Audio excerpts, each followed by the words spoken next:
Now we're circling back to talk about this process known as osmosis. And remember that osmosis is a type of passive transport, meaning that we do not need ATP in order for it to occur. Now, one reason why osmosis is kind of different is that so far we've been talking about solutes moving across a cell membrane. But in this case, we're talking about not the solute moving, but the solvent. So we're actually going to be talking about water moving from one area to another area. Because if we take a look at our cell membrane here, water is able to cross the phospholipid bilayer of the cell membrane. So all cells are permeable to water.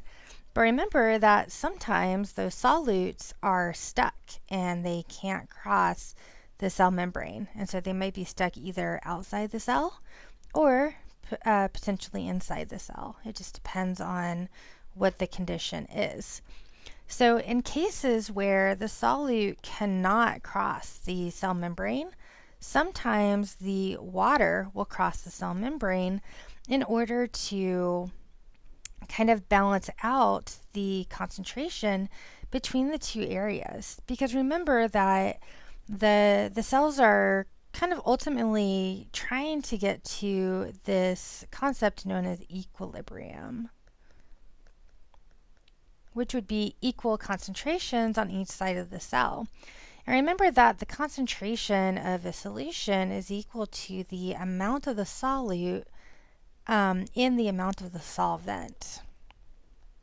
So if we have areas with different concentrations, we can either move the solute from one area to another area, or if we can't move the solute, we could move the solvent. So you can kind of think of the movement of the solvent as kind of like diluting the more concentrated area. So think of this as a dilution. Rather than removing solute, we are going to dilute the more concentrated area. So if we look at this example here, we can see that we have this kind of semi-permeable membrane in between these two areas.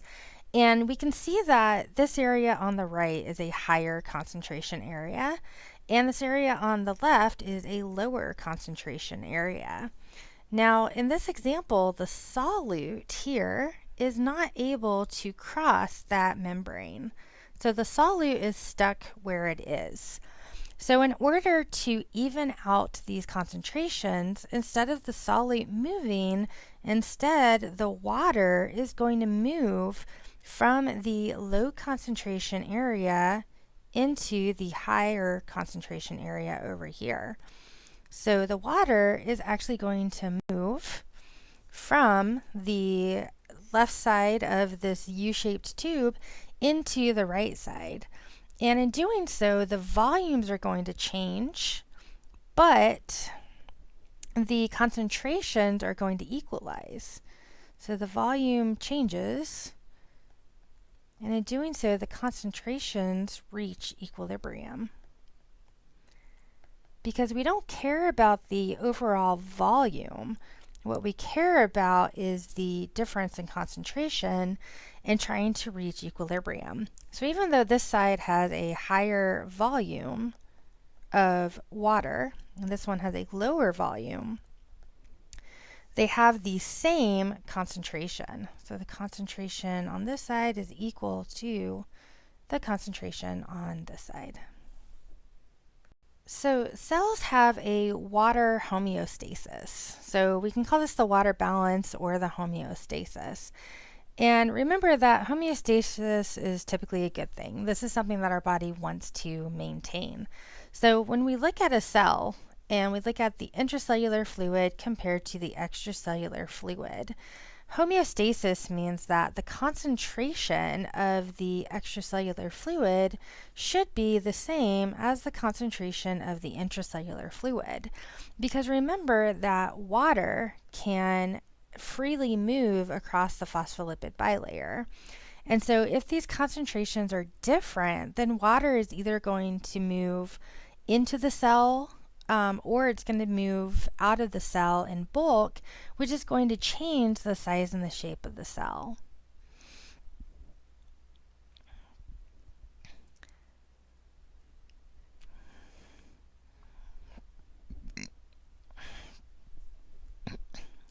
So there are three possible types of conditions, if you will, that can refer to the extracellular fluid and specifically the concentration of the extracellular fluid. And so the extracellular fluid can either be isotonic, hypertonic, or hypotonic to the intracellular fluid. And we'll take a look at what happens in these different situations on the following slides. The first condition that we're going to look at when it comes to water balance in cells is this isotonic condition. And in an isotonic condition, it means that the extracellular fluid, so the fluid that is outside of a cell, is going to be the same as the concentration of the fluid inside the cell. So if we look at these little brackets here, so these brackets mean concentration. So this is just a shorthand way of writing the word concentration. And if we look at this word isotonic, so iso means same. So we're looking at the same concentration between the fluid inside the cell and the fluid outside the cell. And this is our homeostasis. So this is what our body is striving for, and this is our body functioning the way that it should. Now, there's still going to be some movement of water in and out of the cell, but we have a one-for-one exchange of essentially one molecule of water enters the cell for every molecule of water that exits the cell.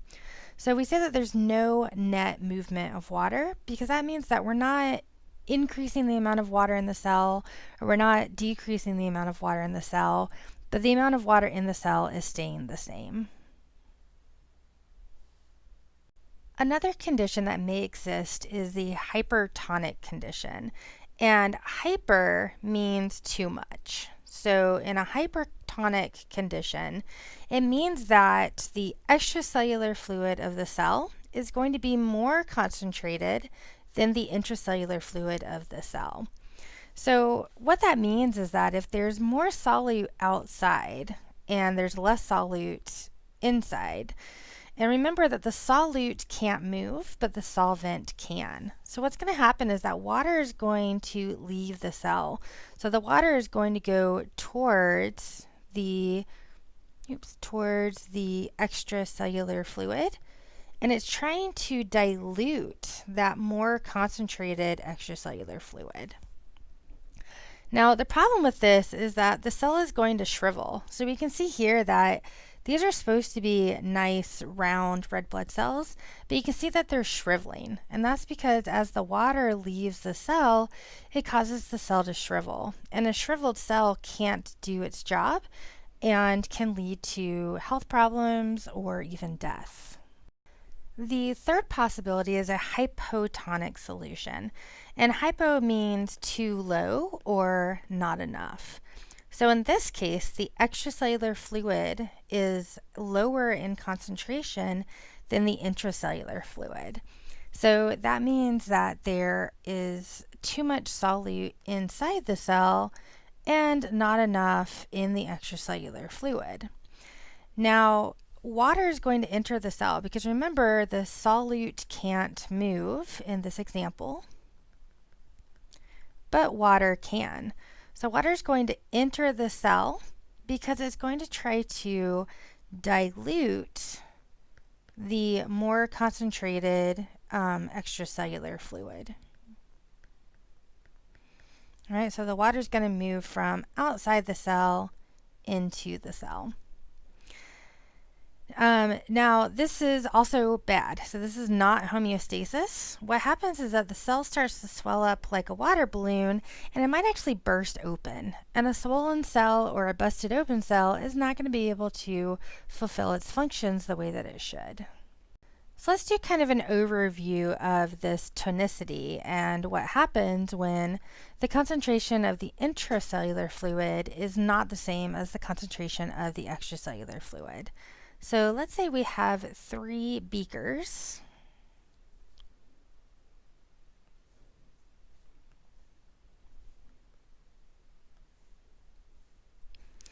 And these beakers have different solutions in them, and these solutions have different concentrations. And let's take a red blood cell and put one in each of these different solutions. So first, let's look at our isotonic condition. And our isotonic condition, remember that this is our homeostasis.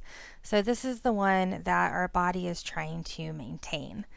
And with an isotonic condition, what happens is that the concentration inside the cell is going to be the same as the concentration outside of the cell.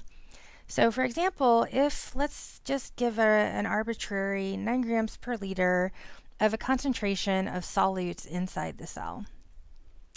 That means that outside the cell in the extracellular fluid, it also needs to be 9 grams per liter.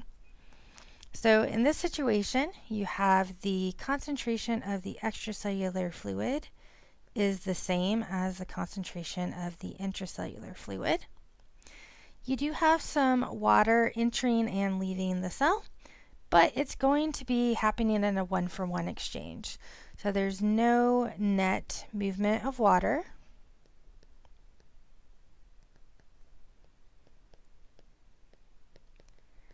So this is our homeostasis, which means that the cell is at equilibrium.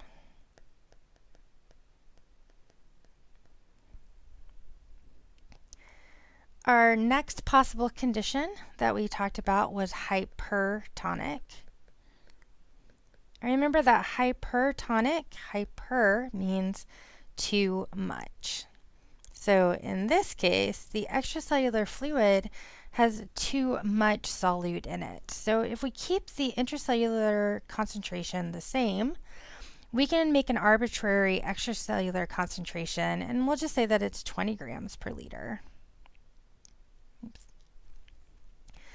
Now remember, water is moving across the cell membrane. We've got some moving in and some moving out. But remember that the water is going to be moving towards the more concentrated area because during osmosis we are going to dilute the more concentrated area.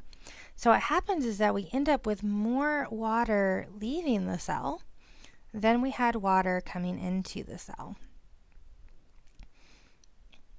All right, so in this condition, the extracellular fluid is more concentrated than the intracellular fluid. Water is going to leave the cell. This causes the cell to shrivel, which is not ideal. And this is what happens when you become dehydrated.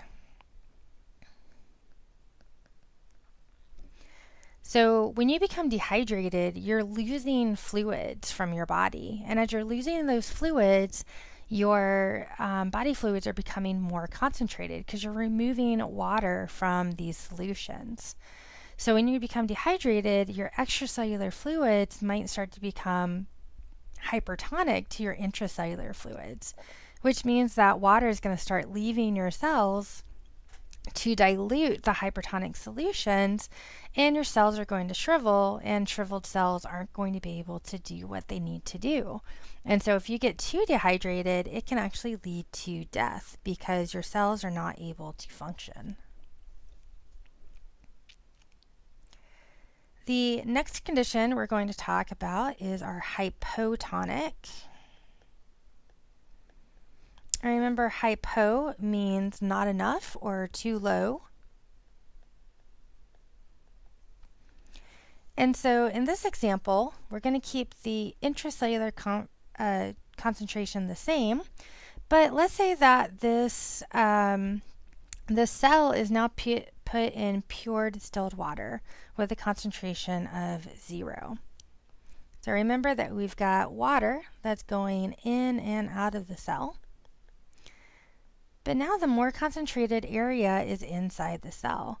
So what we end up with is water moving into the cell in order to try and dilute the more concentrated area. So in hypotonic, the extracellular fluid is less concentrated than the intracellular fluid. Water is going to enter the cell. The cell is going to swell or potentially burst like a water balloon. And this is obviously not good. So a swollen or bursted cell is not going to be able to carry out its function. Now, the good news is that this is fairly rare, and that's thanks to your kidneys.